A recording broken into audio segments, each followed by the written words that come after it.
Around the association we go. Just a few more days until the NBA All-Star break in Indianapolis this weekend. A big night out in the Western Conference. The Golden State Warriors entering the All-Star break playing their best basketball. Winners of 5 straight games. Last night in San Francisco, trying to make it 6 straight against the LA Clippers, and it seemed as though the Dubs would get their 6th consecutive dub and do just exactly that. Booked as a 3.5-point home favorite. No Kawhi Leonard on the other side for the LA Clippers. But the Clips respond. Down double digits early in the fourth quarter. They come all the way back to steal one in San Francisco, 130-125. Los Angeles, Donnie, winning outright as a 3.5-point underdog. Yeah, amazing here. And I end up losing this game overall, but I got everything I could want here. A great game out of Steph Curry for 41 points. Podziemski off the bench plays 32 minutes, drops 25 points, which included a perfect 5 of 5 from three-point range, and also an 11-point lead entering into the fourth quarter, and wasn't able to come away with a victory as the Clippers end up winning outright 130-125.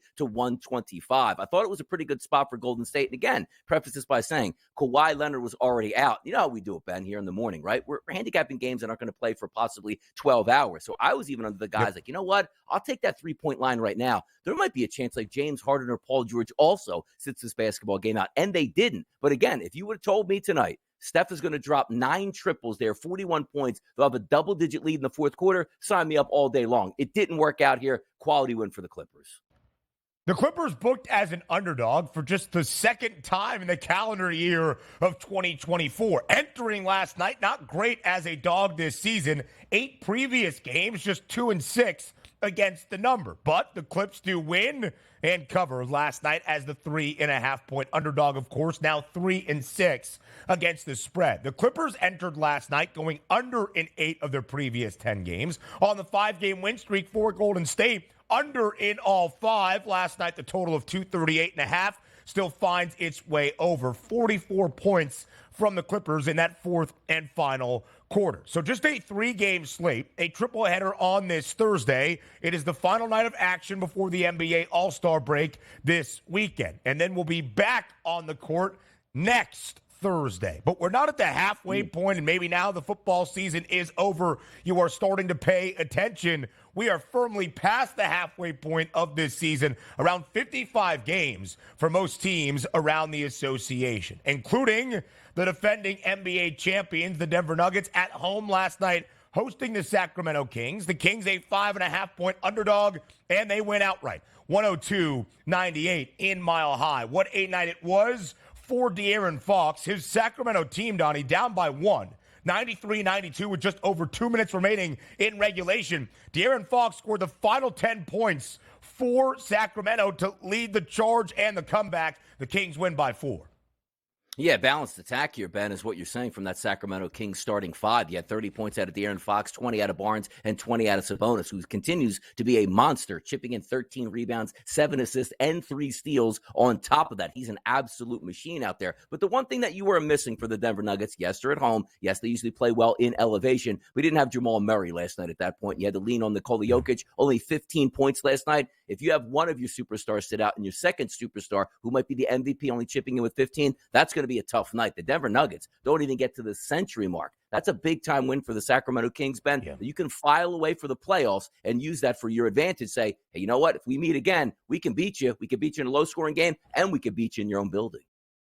Only the 5th loss at home this season for the Denver Nuggets, now 12-3-1 against the spread. Again, Denver booked as a 5.5-point home favorite last night against Sacramento. So the Nugs here at the All-Star break, 36-19, 4th best mark in the Western Conference, a game behind the Clippers, who are 36-17. Both LA and Denver looking up in the standings, not the odds board, as we'll show you in just a little bit. At the Minnesota Timberwolves, best record in the Western Conference, 38-16, trailed only by a game by the Oklahoma City Thunder, 37-17. Now to the Eastern Conference. The Philadelphia 76ers without Joel Embiid, well, it's been a struggle. The Sixers now have lost 9 of their last 12 games. Even last night, booked as a short-handed home favorite against a short-handed road team in Miami. No Jimmy Butler out there for the Heat. No issue for Miami. They win outright as a 2.5-point dog on the road in Philly,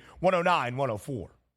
I was surprised by that one. Last time we saw the Philadelphia 76ers knocking off one of the hottest teams in the NBA, the Cleveland Cavaliers. So, again, the Sixers are going to be struggling, no doubt about it, without Joel Embiid, as any team would without their MVP center in the lineup. But I thought this was a great spot, and I understand that the Miami Heat played incredibly well against the Milwaukee Bucks, coming away with a victory. But this was a back-to-back and a road back-to-back, meaning they go to Milwaukee and play that game, then go to the Philadelphia 76ers, who were rested here at home. I thought it was a good spot for the Sixers, but that's that Heat culture showing up once again, injured in the lineup. It doesn't matter. The Heat walk away with a big victory, now improved to 30-25 on the season.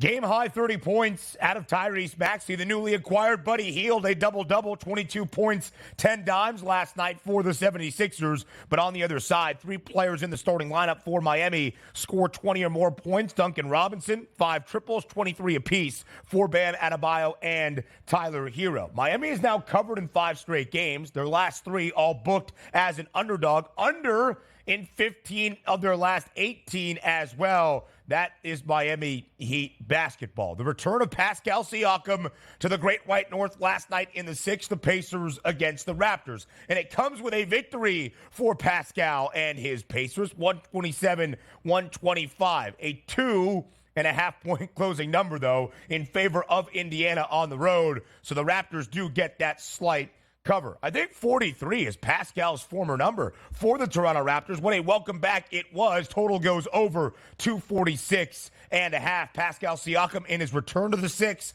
a team-high 23 points for the Pacers. Yeah, good second half for the Pacers on the road, as they were down 4 after the first quarter and then 6 at the half here. So a nice quality win overall. But we knew we would get tempo last night, hence the 127-125 final score. But sometimes, Ben, it just comes down to, the law of averages. One team's going to drop 17 triples in a game. The other's going to drop 6. You're probably going to lose that ball game. Toronto did last night. Good win for the Pacers, 31-25 on the season. And the Raptors really looking for those ping pong balls at this point.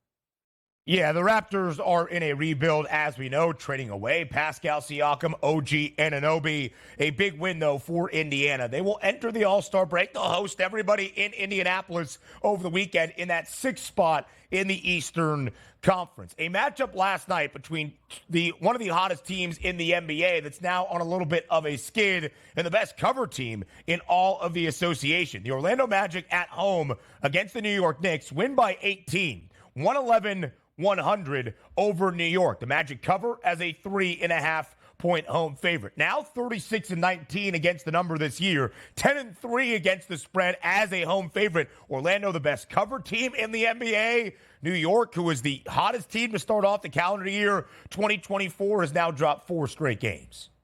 Yeah, there's too many minutes being played by backups for the New York Knicks, and it was amazing that they were holding on and winning basketball games before we went out to Las Vegas. Say, man, maybe it is the Knicks year at this point, but that's certainly catching up to them now. And also, the Orlando Magic were on a back-to-back, but a home back-to-back with no travel. I liked the Magic yesterday to cover that number, and they did fairly easily, 118-100.